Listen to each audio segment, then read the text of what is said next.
Olá, grande noite para você que acompanha o Gazeta Esportiva. Está no ar agora e estou na área acompanhado por essa dupla de peso. Chico Lang e Osmar Garrafa. Boa noite, meu querido Celso Cardoso, na expectativa da estreia de Yuri Alberto pelo Corinthians. Olha aí você, Garrafa, que me conta? Nessa expectativa de mais uma rodada do Campeonato Brasileiro. Boa noite, Chico. Boa noite, Celso. Boa noite para você que está nos acompanhando. No programa de hoje, claro, tem Corinthians que o Chico acabou de citar. Você vai acompanhar exatamente isso. Como vão para as partidas de hoje, Corinthians, São Paulo tem um Internacional pela frente, tudo isso pela 18ª rodada do Brasileirão. Então, vem com a gente, o programa está começando agora e tem muitas novidades sobre Palmeiras, mercado da bola e muito mais, tá certo? Daqui a pouquinho, então, logo depois dessas dicas. Estamos de volta e sem mais delongas, vamos diretamente para Vila Belmiro com Alexandre Silvestre, que está lá para acompanhar o duelo entre Santos e Botafogo. Boa noite, Silvestre. Ou melhor, grande noite para você. Como é que está o clima por aí?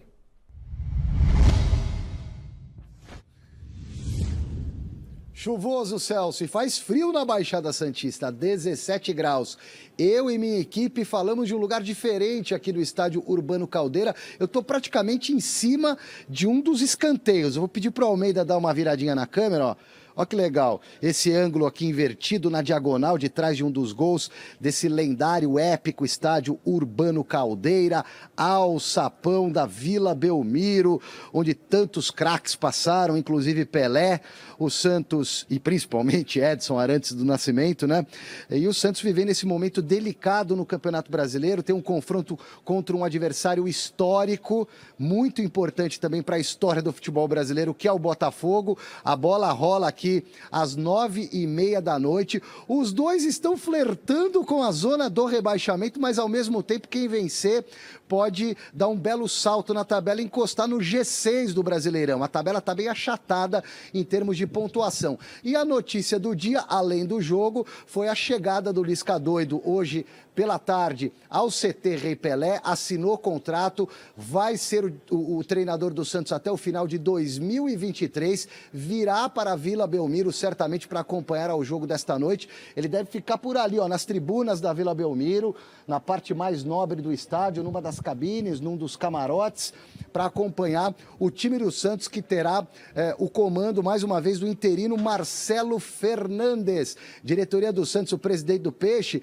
chegou a contactar, antes de acertar com o Lisca Doido, até o Sampaoli, que está sem clube. Sampaoli agradeceu, passou por aqui, teve uma boa passagem pelo Santos, mas só vai voltar a trabalhar no ano que vem, segundo palavras do Sampaoli. Um outro nome cogitado foi o do Guto Ferreira, mas existe algum tipo de rejeição na torcida, no conselho, na diretoria, então assinaram mesmo com o Lisca Doido e teremos uma noite bem doida por aqui. Agora o Gazeta Esportiva sai da Baixada, sobe a serra, atravessa a Radial Leste e aterrissa lá em Itaquera. Neoquímica Arena, tem jogo do Coringão por aí hoje, né, Zé Paz? Fala, meu garoto. Fala, Silveira, um abraço para você, um abraço para todo mundo que vai acompanhando aí mais uma edição do nosso querido Gazeta Esportiva. É isso, como diria você, Alexandre Silvestre, estou aqui no Taj Mahal da Zona Leste, na Neoquímica Arena, onde daqui a pouquinho, às 9h30, a bola rola para Corinthians e Coritiba, jogo válido aí pelo nosso glorioso Campeonato Brasileiro, 18ª rodada. Vou pedir para Giovanni de Cássia mostrar para vocês como está o clima aqui, ó, na Neoquímica Arena. Gramado em ótimas condições para a prática do futebol. O pessoal estava irrigando o gramado ainda há pouco aqui, testando luzes. Hoje uma festa será armada aqui para Cássio. Daqui a pouquinho eu vou falar sobre isso na minha segunda entrada aqui no Gazeta Esportiva. O duelo de hoje é entre o melhor mandante deste Campeonato Brasileiro, o Corinthians, contra o pior visitante, o Coritiba. O Corinthians, em 8 jogos como mandante, ganhou 5, empatou 3, tem aí 75% de aproveitamento. E o Coritiba, em 8 partidas como visitante, perdeu 6 e empatou 2. O jogo de hoje promete muito, tem muita informação em relação a Yuri Alberto, Renato Augusto, que não joga de novo, muita coisa pra gente falar direto aqui da Neoquímica Arena, hein? Agora eu volto com meu amigo Celso Cardoso na Avenida Paulista, número 900. Vai daí, Celso! Precisamente no 8º andar. Valeu, Zé. Daqui a pouquinho a gente conversa. ele deu os dados do Curitiba, o Ceará também não havia vencido em casa ainda e venceu. Mas enfim, vamos lá. Enquete do dia. E a pergunta é a seguinte: Lisca agiu de forma correta ao deixar o esporte com apenas 3 semanas de trabalho para assumir o Santos? Sim ou não? Entra no site gazetesportiva.com para deixar o seu voto. Você também pode usar o nosso QR Code que aparece aqui embaixo, melhor, aqui, ó, na tela. E fica de olho também que você pode ganhar um presente do Gazeta Esportiva, isso mesmo, esta bola tópia, que pode ser sua. Então entra lá no site, ou melhor, site não, no Instagram, e comenta com seu nome e sua cidade neste post que está aparecendo aí na tela. Na sexta-feira a gente vai anunciar quem vai ficar com esse presente da loja Gol de Placa de Santo André. Sobre a enquete, Garrafa e Chico. Acertou? Então, Celso, estamos falando do futebol, né? Pode causar estranheza numa outra situação, mas no mundo do futebol não acontece com frequência, mas é natural. Porque o Lisca, que é recém-chegado, ele poderia ser demitido daqui a 2 semanas, daqui a 3 semanas. O que eu não gostei foi a forma que o Lisca ele agiu naquela condição quando vazou a notícia, ele desmentiu. Não. Então você garante que fica? Eu não tenho proposta, você garante que fica? Não garanti nada. Vou chegar em casa e ver se tem a proposta. Então, achei que isso foi desnecessário. O correto seria ter comunicado à direção do esporte. O presidente definiria, presidente, o senhor quer que eu acertei com o Santos? É uma proposta, uma oportunidade na minha carreira, vem para trabalhar... Assume o BO. Né? Vem para trabalhar num grande centro, recebeu a proposta, está valorizado e tomou a decisão, e é um direito dele, de qualquer profissional, seguir a sua vida. Mas ele não agiu com correção nesse aspecto. Agora, no fato de você trocar de clube... Aí faz parte, né, Chico? Porque futebol, da mesma forma que o clube está lamentando, o clube poderia mandar ele embora daqui 2, 3 semanas. Garrafa, mesmo assim, Celso, telespectadores, eu não gostei. Eu acho que o Lisca faltou com respeito para o time do esporte, o clube do esporte, clube tradicional, né, que tem que ser, afinal de contas, reverenciado. Mas os clubes respeitam, não estou falando os clubes respeitam os treinadores? Essa é uma questão. Eu estou analisando o fato em si. Tá. Eu não estou analisando o contexto. Eu estou analisando o fato. Eu acho que nessas horas a gente tem que ficar restrito ao que aconteceu. E não ao contexto geral. O clube também dispensa técnico, o técnico também não quer saber do clube. Tudo bem, acho que é uma falta de ética geral. Mas nesse caso específico, o Lisca doido não podia ter feito o que fez. 3 semanas trabalhando no lugar, vira as costas e vai embora. Eu acho que ele errou bastante. E espero que ele tenha boa sorte, né? E não volte para a 2ª divisão com o Santos, onde ele estava com o Sport. Eu entendo o que o Garrafa diz, mas eu concordo com o Chico. Não pode reclamar depois que o clube também manda embora com 3 jogos. Exatamente. Sabe, com 4 jogos. Isso é um absurdo. E você abandonar um clube também com 3 jogos é um absurdo. Mas enfim, que ele seja feliz lá no Santos. A 18ª rodada do Brasileirão começou ontem com o duelo entre Ceará e Avaí no Castelão. E os donos da casa levaram a melhor graças a esse golaço do Vina, que tem jogado o Vina, brincadeira, hein? Bola rolada na cobrança de falta para o Torpedo no ângulo. E foi só. Ceará 1, Avaí 0. Corinthians que queria aí esse Vina, já um tempo atrás. E já temos um concorrente para o gol mais bonito da semana, né? Vocês concordam que esse gol vai concorrer aí? Acho que pode ser um dos gols aí que... O nosso Puskás. Pode ser um dos gols que entra aí no final de semana para brigar com o Patrick, né? Estamos com o Patrick. Não, com o Wesley. Com o Wesley, quer dizer, o Wesley pedaladas. E esse final de semana, o Wesley, ele brigou, suou para ficar na liderança, porque tínhamos gols excelentes, mas é um belo gol e o Ceará está crescendo aí, né? É um gol bonito, né? Um gol bonito. Vamos ver o que vai acontecer na rodada de hoje, de quinta-feira, né? Do final de semana. Tem muita água para rolar debaixo da ponte, né? Então vamos esperar. São Paulo hoje não vai contar com a dupla de ataque considerada titular. Caleri, suspenso, não vai encarar o Internacional no Gigante da Beira-Rio. A responsabilidade de marcar os gols em Porto Alegre vai ficar com o Luciano. Mas a torcida tem muita esperança nesses 2 para a sequência da temporada. Atualmente, a dupla de ataque do São Paulo é formada por Caleri e Luciano. Na temporada, o argentino é o artilheiro da equipe com 18 gols marcados. Luciano já balançou a rede por 11 vezes. O desempenho da dupla pode ser considerado bom. O problema é que eles estão se alternando na artilharia. recentemente, Caleri estava em alta, fazendo muitos gols. Nesse período, Luciano em baixa. Agora, a situação se inverteu. Luciano está sendo chamado homem-gol do tricolor, sendo decisivo e o matador da equipe nas últimas partidas. Nos últimos 10 jogos do São Paulo, fica fácil observar essa alternância de desempenho entre os dois atacantes. Nessas últimas 10 partidas, Luciano esteve em campo 7 vezes, marcou 7 gols e deu uma única assistência.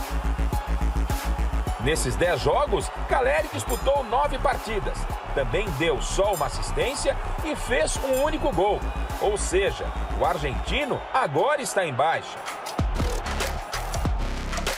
Mesmo com essa alternância, Rogério aposta na dupla. E a esperança do técnico tricolor é pelo fim desse revezamento entre os dois atacantes, quando o assunto é marcar gols pelo tricolor. Que ambos possam, numa mesma partida, dividir a artilharia da equipe.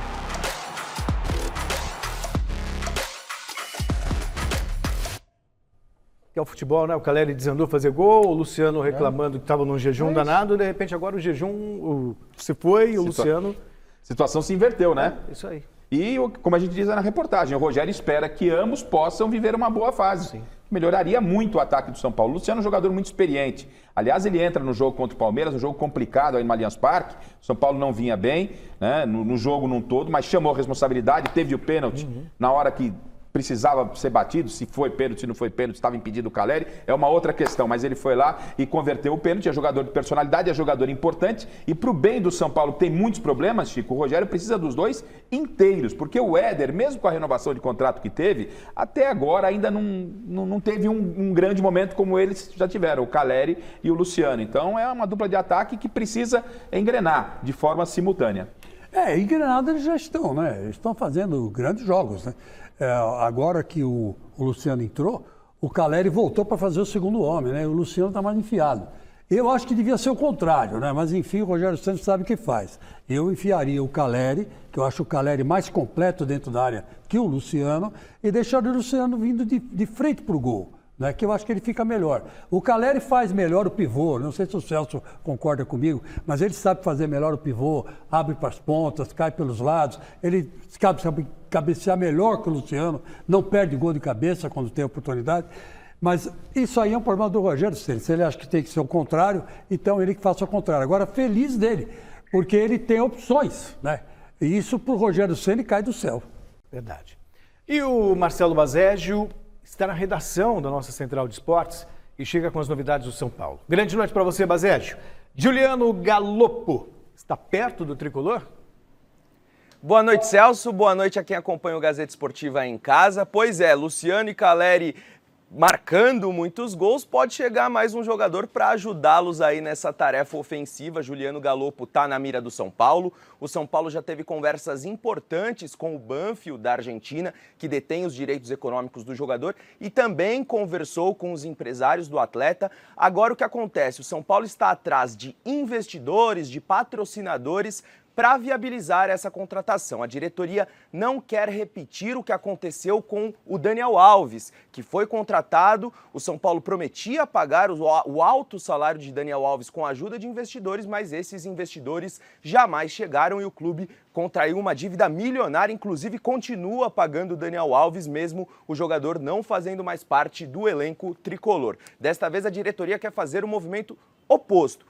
Primeiro, arrumar um investidor ou alguns investidores, patrocinadores, para aí sim concretizar essa negociação do Juliano Galopo. Chegaram a noticiar que o São Paulo pagaria 8 milhões de dólares, mais de 40 milhões de reais pelo meio argentino, mas isso o São Paulo nega. Conversei com algumas pessoas do clube e eles negaram completamente essa informação. 42 milhões de reais é uma quantia muito acima da realidade do São Paulo, que atravessa uma grave crise financeira. Mas, pelo menos por enquanto, há um clima de otimismo em relação à chegada de Juliano Galopo ao Morumbi, viu, amigos? Tá certo, Bazégio. Daqui a pouco a gente conversa então de novo. Viável? Achar esse investidor que faça esse investimento? Falou-se também na época da chegada do Daniel Alves, estamos falando do Daniel Alves, né? Sim. Nenhuma comparação, mas estamos falando do Daniel Alves. Se não teve poder de marketing muito maior. Não teve investidor para o Daniel Alves, que o São Paulo ficou com uma dívida gigantesca. Acho que arrumar um investidor que aceite apostar as fichas no Galopo deve ser algo mais complicado, mas a gente deseja boa sorte para o São Paulo. É um jogador jovem, é um jogador que promete, como disse o Rogério, ele pode exercer as 3 funções de meio-campistas, 5, 8... né, um /10, como disse o Rogério. O São Paulo está carente de jogador jovem, argentino. O São Paulo tem se dado bem com os argentinos. Eu acho que seria legal a contratação, né? Pelo que a gente tem visto até pelos vídeos aí, é um jogador interessante. Mas o problema é esse aspecto financeiro de investimento, Chico. Eu vou dizer a verdade para você, o querido Garrafa. Eu até hoje não entendo porque o São Paulo não deu o nome rights para o Morumbi. Até hoje eu não entendo. Todo mundo tem name rights, todo mundo. Até o Pacaembu, que virou também, né, uma concessão, ele vai ter name rights. Então, quer dizer, é impossível que o Júlio Casares esteja trabalhando isso. Segundo lugar, o investimento aí do São Paulo, também não sei porque não tem um grande investidor. São Paulo é São Paulo, ganhou aí um Mundial. O Mundial mesmo tem. O Corinthians, o São Paulo e o Internacional, para valer. Mundial da FIFA mesmo. Esses 3 aqui tem Mundial. O Corinthians tem 2, o São Paulo tem 1, o Internacional tem 1. E o São Paulo tem 2 Copas Jeep, lá que era a Copa Toyota, antigamente. Eu não entendo como um clube que tem tanta glória internacional e nacional não tem um patrocinador, cara. Eu não entendo isso. Então, acho que está na hora do São Paulo correr atrás, não de um patrocínio pontual para trazer o Galopo. Não, tem que trazer um patrocínio forte mesmo. Mas tem, né? Já tem uma camisa já, que é um... Não, mas é um patrocínio bom, né, Celso? Um patrocínio, de um cara que... O Casares, esse do atual do São Paulo, é o maior da história. Não, sim, mas eu queria uma coisa parecida com a Crefisa do Palmeiras. Acho que o São Paulo tem possibilidade de fazer isso. O Corinthians também. E não fazem, não sei por quê. Enquanto essa contratação não é definida, o torcedor são paulino tem questões mais urgentes. Ô Baségio, qual time que Rogério Ceni deve colocar em campo contra o Internacional? Pois é, Celso, o São Paulo entra em campo hoje lá no Beira-Rio contra o Internacional com muitos desfalques. São ao todo 12 desfalques para o técnico Rogério Ceni, sendo 10 jogadores fora por lesão e outros 2 cumprindo suspensão automática, 2 dos principais jogadores do elenco atualmente, né? O Caleri e o Patrick, que vêm sendo fundamentais para o bom desempenho do São Paulo nesse momento da temporada. São muitas baixas, o Inter, é verdade, também vai entrar em campo desfalcado, mas o tricolor vem penando para encontrar uma formação que permita ao time ser competitivo e acaba apostando até nos jovens revelados em Cotia. O São Paulo deve entrar em campo já às 8h30 da noite pela 18ª rodada do Campeonato Brasileiro, com Thiago Couto no gol, Rafinha na lateral direita, Diego Costa e o jovem Luizão, cria da base, formando a dupla de zaga, e o Wellington na lateral esquerda. O meio-campo formado por Gabriel Neves, Igor Gomes, Thales Costa e Rodrigo Nestor. E na frente, Marcos Guilherme e Luciano. Marcos Guilherme deve reestrear com a camisa do São Paulo, justamente contra o ex-clube, porque o Marcos Guilherme rescindiu o contrato com o Internacional para voltar ao Morumbi sem custos, assinou o contrato até o final deste ano. São Paulo competitivo para enfrentar o Inter, parada duríssima daqui a pouco, viu, amigos? Valeu, Garrafa, e novo contato com o Alexandre Silvestre na Vila Belmiro. Me diga uma coisa, Silvestre, o torcedor santista está feliz com a chegada do Lisca?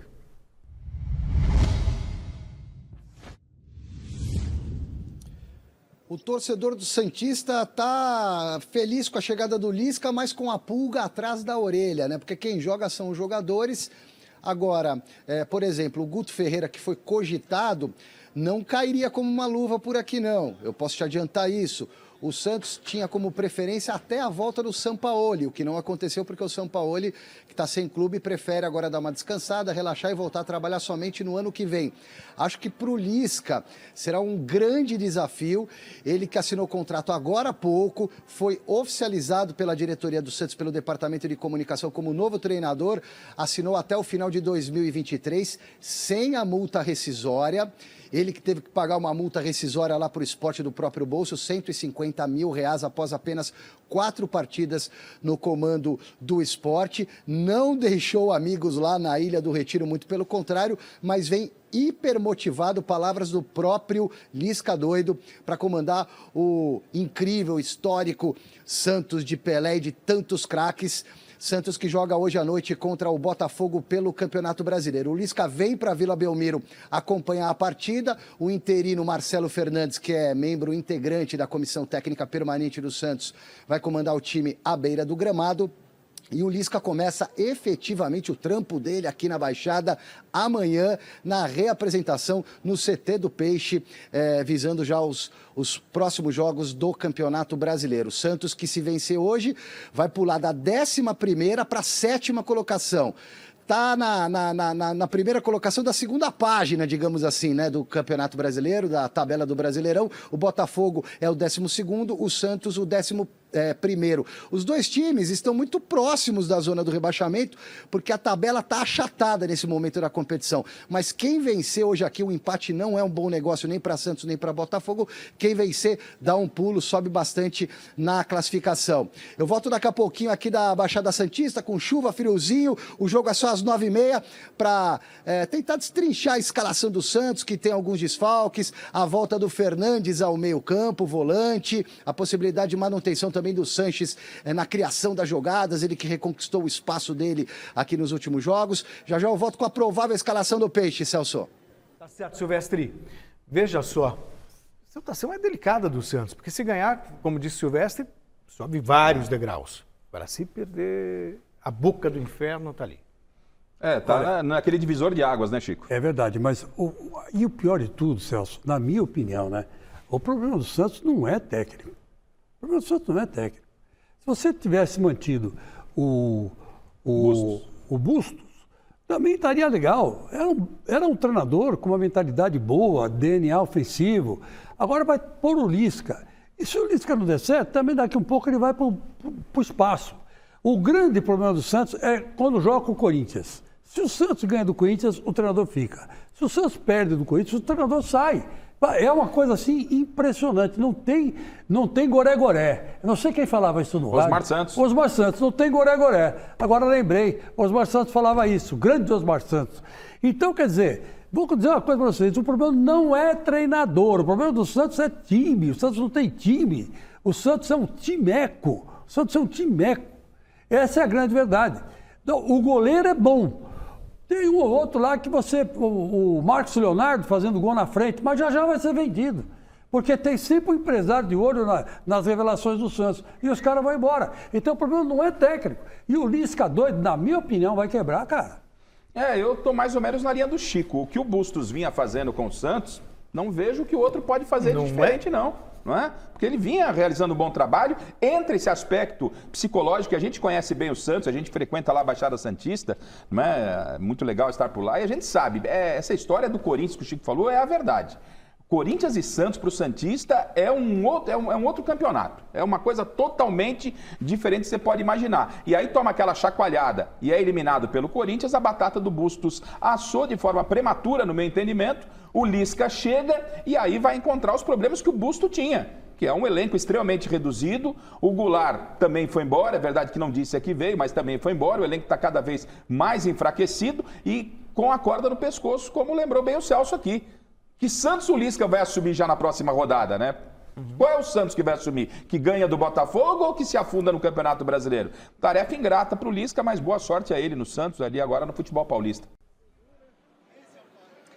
Pois é, meu querido Celso Cardoso, é o Cássio, né, goleiro do Corinthians, até tinha comentado com vocês aí na minha primeira entrada. O Cássio não jogou contra o Ceará na última rodada do Campeonato Brasileiro, lá no Ceará, a partida que o Corinthians acabou perdendo pelo placar de 3-1, estava com dores ali na região lombar, mas hoje vai ser titular aqui na Neoquímica Arena e vai completar 602 jogos com a camisa do Corinthians. Com isso, ele vai se igualar ao Ronaldo Giovanelli e vai se tornar o terceiro jogador com mais jogos na história do Corinthians. O segundo jogador é o Luizinho, pequeno polegar, que atuou aqui no Corinthians lá na década de 50. E o primeiro é o Vladimir, com 806 jogos. O Luizinho tem 606, então o Cássio deve passar muito em breve aí e deve se tornar o segundo jogador com mais jogos na história do Corinthians. Uma baita festa está sendo armada aqui na Neoquímica Arena. A gente vai mostrar tudo para vocês no Gazeta Esportiva de amanhã. A festa promete muito e, claro, vai emocionar todo mundo que está aqui na Neoquímica Arena, todo mundo que vai chegar daqui a pouquinho aqui para assistir esse jogo entre Corinthians e Curitiba. Enquanto o Cássio está completando aí 602 jogos com a camisa do Timão, o Renato Augusto está fora do Corinthians já há 8 partidas. A última vez que ele atuou foi lá no dia 19 de junho contra o Goiás. Está com um problema sério e a gente vai escutar aí agora o Bruno Maziotti, fisioterapeuta do Corinthians, justamente para a gente tentar entender qual que é esse problema que está tirando o Renato Augusto há tanto tempo dos gramados. Vamos conferir. Hoje o momento do Renato, por exemplo, é um momento que ele tem uma lesão na musculatura do solear, é uma musculatura extremamente solicitada, que por característica com a idade, né, todos os atletas, iminentemente todos os atletas, começam a perder a sua capacidade de produção e mais força, então eu preciso ter um cuidado. Eu gosto até de pautar esse exemplo, porque vou dar um exemplo bastante peculiar e que aconteceu recentemente, foi a própria lesão do Sérgio Ramos, um zagueiro de 34 anos, né, na mesma faixa do Renato. Ele passou quase 5 meses se recuperando de uma lesão como essa, pelo simples fato de que o cálculo dessa carga, né, no seu retorno ao campo, né, no melhor momento de colocá-lo para o jogo, para treino, dificultou essa sua recuperação. Então, sabendo de tudo isso, principalmente dos equívocos que se cometem, né, e essa responsabilidade que me cabe, eu prefiro ter o trabalho do Renato de bastante tranquilidade, cautela, porque eu sei o quanto esse atleta pode nos entregar.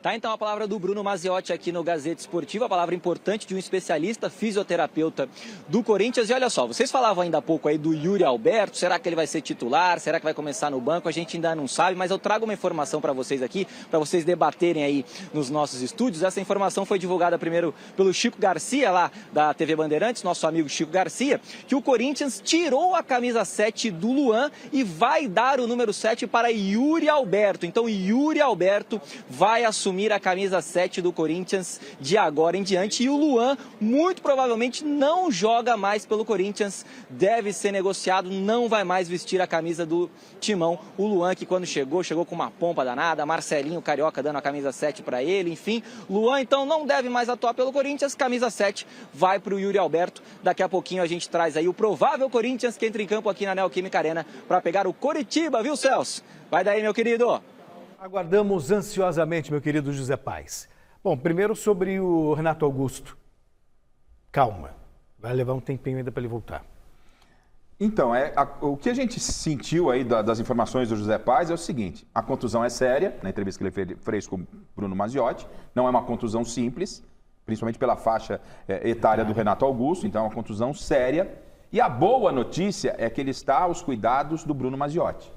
Porque quem não se lembra, lá atrás, quando o Renato veio para o Corinthians, ele sofria de uma série de lesões, chegou até a pensar abandonar o futebol, e aí jogou o que jogou no Corinthians, foi a Seleção Brasileira, foi a Copa do Mundo, graças ao Bruno Maziotti, que fez um trabalho com o jogador, encerrou aquele ciclo de lesões. Então essa é a boa notícia, né? Está com uma lesão grave, mas deve se recuperar pela competência do Bruno Maziotti, é um cara, um profundo conhecedor. Um abração ao Bruno, é legal que ele está de volta aqui ao futebol de São Paulo, especificamente ao Corinthians. E sobre o Luan, Chico, o Luan realmente não disse a que veio, a gente não tem informação concreta, mas pelo que se desenha, parece que há algum problema extracampo, algum problema particular que a gente nem sabe qual é.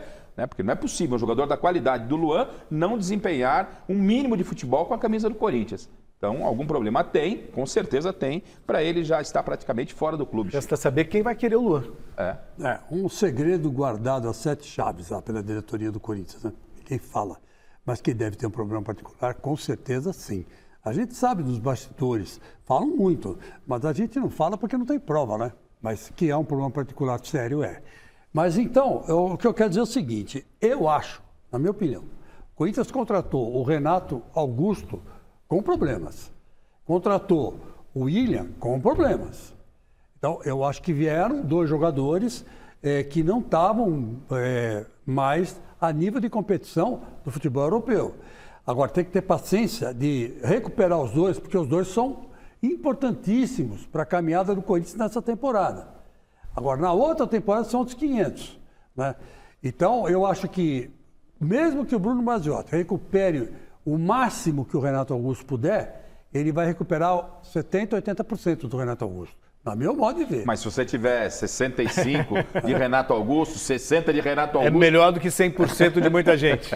Verdade, Chico. O mesmo deve acontecer com o William. Você vai ficar maluco. Se você tiver 60% de Renato Augusto, você vai sair gritando Corinthians e tal. Isso Bom, por futebol brasileiro, eu acho que até dá. É, lógico. Né? Você vê, o Diego lá no Flamengo se mandou. Né? Ele saiu do Flamengo. Ele pediu para sair do Flamengo. Isso é evidentemente que gera problema físico. Não está aguentando o ritmo. Então pediu para sair. Rescindiu o contrato com o Flamengo. Agora, então, quer dizer, a idade chega. E os problemas do Renato Augusto sempre foram problemas graves. E principalmente psicológico, né? Eu me lembro bem que quando o Bruno Maziotti recuperou ele pela primeira vez, o Joaquim Grava disse para mim o seguinte: Chico, ele não tem nada.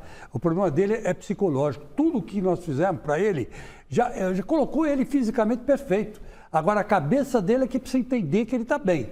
Então, talvez esse processo também se repita agora, né? Porque o cara já tem um precedente, né, de encucar, né, com aquela contusão. Então, é aquele tal negócio. Eu acho que o Corinthians fez bem em contratar os dois, fez. Porque não tem jogadores dessa qualidade. Agora, que tem que ter paciência para recuperar os dois e deixar eles jogarem, por exemplo, a Libertadores, por exemplo, já está bom. Está bom. Disputar a Libertadores está bom. Agora, não vai querer colocar em todos os jogos, toda hora, que não vai dar certo. E não é só o Corinthians que tem novidades para a sequência da temporada.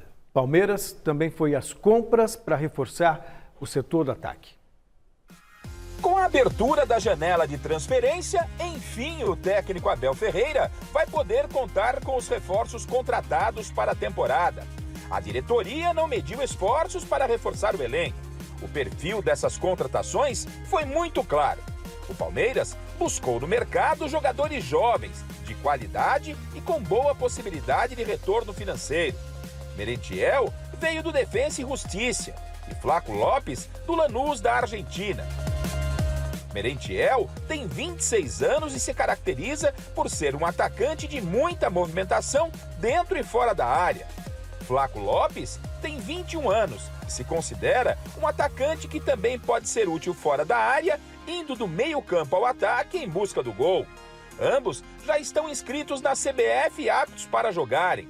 A estreia deles pode ser já nessa quinta-feira contra o América pelo Campeonato Brasileiro. Tudo depende do técnico Abel Ferreira escalá-los ou não contra o Coelho. Boa sorte aos novos atacantes do Verdão. Palmeiras mais forte também? É, mais forte, só que tem um aspecto, são contratações diferentes da do Corinthians. Sim. É um perfil totalmente diferente. E obviamente, a do Palmeiras ela acaba sendo mais promissora, porque são jovens, podem estar mais em campo, podem futuramente se tornar um ativo para o clube, vai que esses jogadores estouram, pode negociar esses atletas lá na frente, mas não tem aquilo que os jogadores, os reforços do Corinthians têm. São jogadores identificados com os clubes, jogadores que já passaram por lá. Então são dois jogadores, são duas apostas, mas qual é a vantagem do Palmeiras nesse quesito aí, Chico? É você colocar jogadores bons, mesmo no início de carreira, num time que está azeitado, montado, a coisa flui. O difícil é quando esses dois jogadores chegam para ser salvadores da pátria, o que não é o caso. Eles vão chegar para complementar o elenco, para vez ou outra serem titulares, para buscarem o espaço dele. Então o Palmeiras está coberto de razão, é um Palmeiras mais forte, sim. O Palmeiras abriu mão de jogadores, por exemplo, importantes, como o William Bigode, o Felipe Melo, são os caras mais experientes, apostando nos jovens. Esse, para quem pode, esse é o caminho correto. Lembrando que o Gustavo Scarpa também pediu para sair. Isso. Também acabou o campeonato, aí a temporada ele vai embora, né? E o Gabriel Verão também deu área, né? Já foi vendido também. Aliás, vocês têm palmeirenses reclamando que foi vendido só por 10 milhões de euros. A gente vai falar já na sequência. Vamos falar já disso aí. A minha raposa felpuda está esperneando, né? Porque disse que o Vitor do Corinthians, né? O menino lá, o João Vitor, foi vendido pelo dobro. né? E o Gabriel Verón pela metade. Então, quer dizer que eles acham que um atacante tem que ser mais caro que um defensor. E eu acho que está certo esse raciocínio. Mas, enfim, eu vejo assim o Palmeiras, mais ou menos que nem você. Ele tá fazendo um elenco, né? Não são grandes jogadores, não tem nenhum craque, mas todos são jovens, todos estão a fim de conquistar um lugar ao sol e todos eles ganhando muito bem. Tá ganhando muito bem. Então, quer dizer, tem tudo para o Palmeiras continuar levando títulos, ganhando títulos, né? E por muito tempo ainda. Principalmente com o Abel Ferreira lá, que casou, né? Casou com todo mundo ali. Casou a diretoria com o Abel, casou o Abel com o elenco, sabe? O elenco com o Abel, quer dizer, a comissão técnica, deu tudo certo. Então, o Palmeiras está indo de vento em popa. Céu de brigadeiro, Chico. Céu de brigadeiro, tá tranquilo. Agora, isso quer dizer que vai ganhar títulos? Não sei. Futebol é uma caixinha de surpresas. Inventei essa agora. Merentiel e Flaco Lopes não devem demorar para fazer a estreia porque tem gente de saída no Palmeiras. A venda de Gabriel Verón, como já foi abordado aqui, para o Porto está praticamente confirmada. Os dois clubes estão acertando os últimos detalhes da negociação e o acerto deve ser anunciado nas próximas horas. Os valores não foram revelados oficialmente, mas especula-se que o time português vai pagar cerca de 11 milhões de euros pelo atacante de 19 anos. Desse total, o Verdão ficaria com 80%, enquanto o Santa Cruz de Natal, primeiro clube do Verón, pegaria os 20% restantes. Justo, caro ou barato? Garrafa. Caro, pela idade, barato, desculpe, pela idade que tem, pelo que se espera desse jogador, daquilo que ele pode produzir ainda, barato. O exemplo do João Vitor cabe muito bem. É um zagueiro, o Corinthians liberou esse jogador por um valor maior que o Verón. O Verón se envolveu aí nesse negócio de balada. Gente, jovem, isso aí natural. Natural ter acontecido e acontece dentro do elenco do Palmeiras, do Corinthians, do São Paulo e dos demais clubes do Brasil com os garotos que estão em formação. Agora, a questão é a seguinte, né? O Palmeiras ele queria chegar na casa dos 15 milhões, não chegou, mas ele precisava da grana. Você vê, o Palmeiras que é um clube que tem um investidor forte, um investidor pesado, teve que abrir mão porque ele precisava também desse recurso financeiro e liberou um jogador que foi melhor do mundo sub-17. Pô, por essa... eu achei um negócio meio estranho de grana, viu? Olha, eu vou dizer uma coisa para vocês. Eu acho essa venda do Verón muito estranha. Que veio depois de que ele foi para a boemia, né? Que ele foi pego lá bebendo uísque no gargalo. Eu acho que era uísque. Muita gente disse que não era uísque, era um brandy, né? Pode ser que seja um brandy de primeiríssima qualidade. Agora, ficou chato para ele, Verón. Ficou chato para o Palmeiras também vender o Verón nessa... Né? Devia esperar mais um pouquinho para anunciar a venda dele, para desmoralizar o rapaz. Agora, enfim, é uma venda boa. Agora, você veja bem quanto o Palmeiras vai pegar. Vai pegar 80%, vai pegar bom dinheiro. O Corinthians, do João Vitor, não pegou tudo isso, não. Se não me fala a memória, pegou 50%, uma coisa assim. Então, quer dizer que, proporcionalmente, se venderam os dois pelo mesmo preço. Né? Vamos dizer assim, mas por ser atacante, valia mais que um zagueiro. É a mesma coisa que você vender um goleiro. O goleiro vale mais que um defensor, né? Ou vale menos que um defensor, na minha cabeça, né? Aí você vai crescendo. O atacante vale muito mais. Então, eu acho que o Verón deveria ser vendido por uns 30 milhões de euros, pelo menos isso, né? Mas já que foi vendido por 11, paciência. O Palmeiras e a dona Leila é que sabem o que estão fazendo. Obrigado, Garrafa. Último contato com Alexandre Silvestre na Vila Belmiro. Ô, Silvestre, me diz uma coisa. Temos a provável escalação do Santos para esse duelo contra o Botafogo?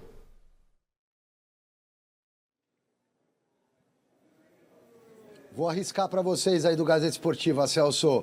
3 desfalques certos, jogadores lesionados, o Maicon, o Lucas Pires e o Sandri.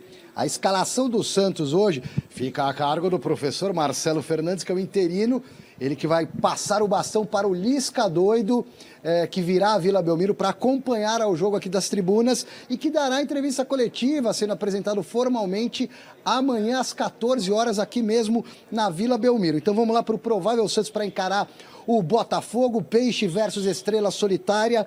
João Paulo, que goleiro, hein? João Paulo, o Madson, Luiz Felipe, Eduardo Bauerman e Felipe Jonathan, a linha defensiva do Santos.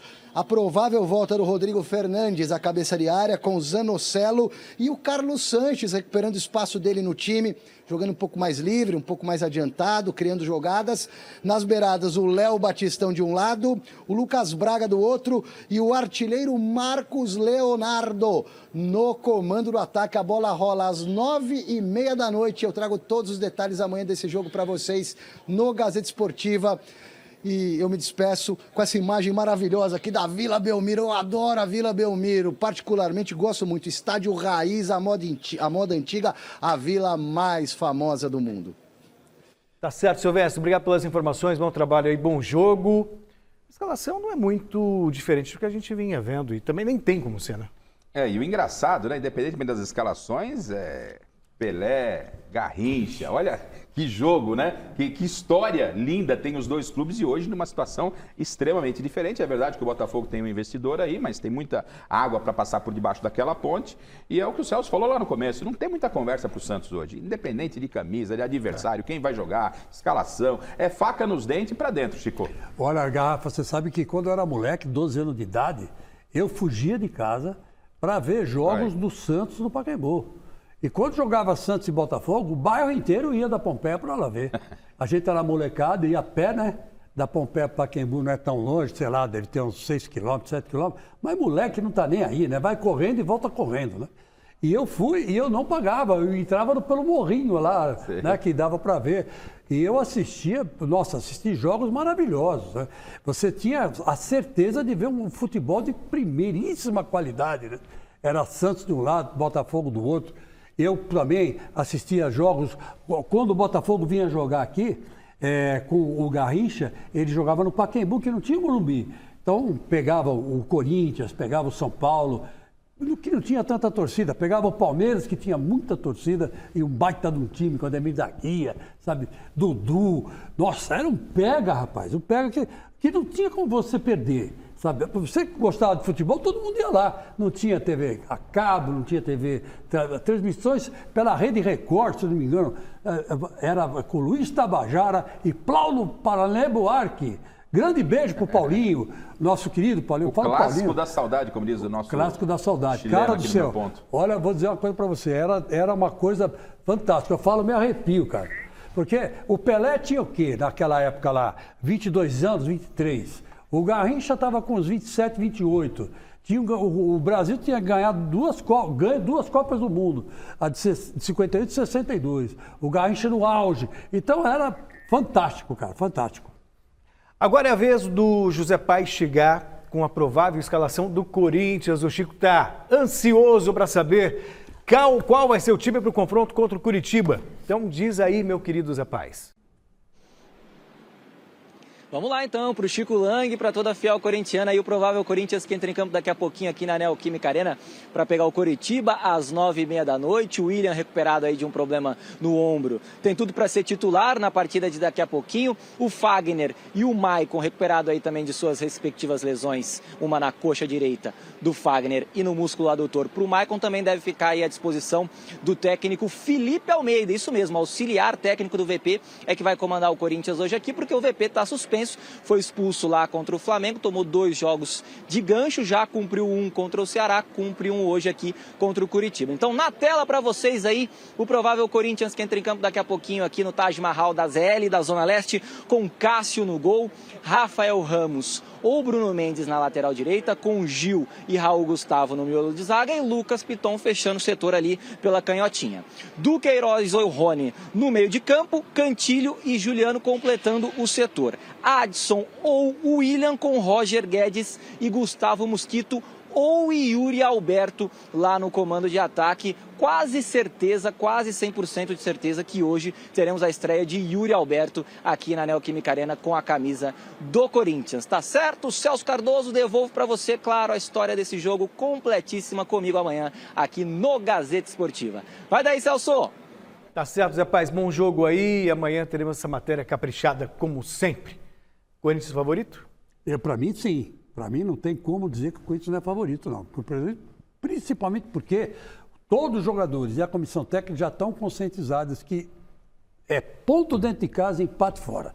Se o Corinthians for nesse ritmo, fica no G4 e pode levar até o título.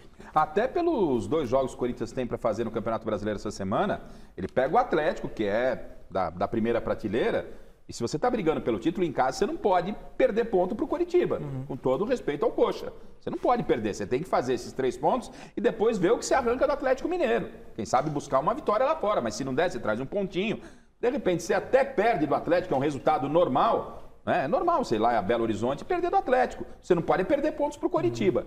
E outra coisa que chama a atenção, que nem o Zé Paz deu aí, não está confirmado o Yuri Alberto. Não precisa ir num passado tão distante igual foi o Chico, mas até na nossa época, o Corinthians contrata um jogador. Você já anuncia, o Yuri Alberto vai estrear hoje. Claro. Não que precise, mas... Até chama mais público. A Fiel vai lotar de qualquer forma, mas, pô, Yuri Alberto põe pra estrear, põe pra jogar. Mas agora, hoje, tudo é um protocolo. Não, chegou agora, fica no banco. Põe o cara pra jogar.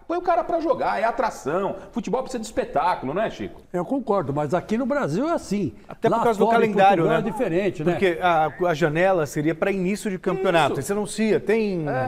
Yuri Alberto, tem Messi, tem Cristiano Ronaldo, seja quem for. E vai estrear e vai chamar atenção. Vai pro jogo, pô. Sei lá.